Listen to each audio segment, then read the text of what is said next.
நம்ம CM sir அவர்கள் பேசும்போது சொன்னாங்க, என் கேரக்டரையே புரிஞ்சுக்க மாட்டேங்கிறேன். இது சினிமா டயலாக் இல்லையா? நான் ஏதாவது பேசினா சினிமா டயலாகா? சார் பேசினா அது சினிமா டயலாக் இல்லையா? சிலப்பதிகாரத்துல இருந்து எடுத்ததா அந்த லைன். உங்களை மாதிரி தனிப்பட்ட முறையில தரக்குறைவா அசிங்கமா பேசுறதுதான் அரசியல்னா அந்த அரசியல் நமக்கு வராதுன்னா நல்லாவே வரும். உங்களை விட எனக்கு அது நல்லாவே வரும். வேணான்னு விட்டு வச்சிருக்கிறோம். அப்புறம் உங்களுக்கு நமக்கு என்ன வித்தியாசம்? இல்ல நான் கேக்குறேன், கூச்சமா இல்ல? விஜய் கவர்மெண்ட் நடத்துறீங்களா இல்ல கண்காட்சி நடத்துறீங்களா கேட்டு சார்? அதை பத்தி என்னைக்கு நீங்க கேள்வி கேட்டுருக்கீங்களா? இல்ல சார், அவர் பேசுறதுக்கு வாய்ப்பு கொடுக்குறாரு. ஒரு வாட்டி பேச விடுங்க. அதே புஸ்லி, அதே லாட்ரி, அதே பஞ்சு டைலாக். ஊருக்கு ஊரு போய் கூட்டம் நடத்தது அந்த தாவேக்கா. ஊர் முழுதும் கூட்டம் நடத்தது திமுக. பால்வாடி கட்சிக்கு போய் பாலவிழா கட்சி பதில் சொன்னா நல்லா இருக்காது.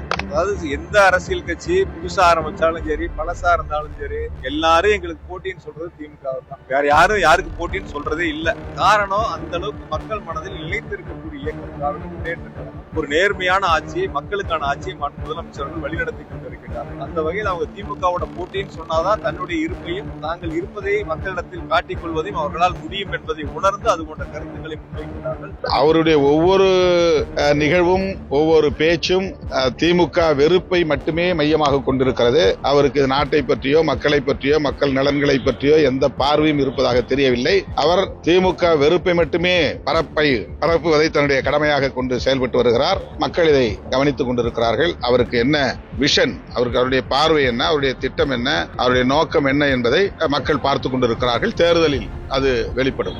7வது முறையாக ஆட்சி பொறுத்தது, 2வது முறையாக முதலமைச்சர் முதல்வராக வருவது இறுதி. எந்த தாக்கத்தை ஏற்படும் வரக்கூடிய தாகம் ஏற்படும். அதற்கு தண்ணீரை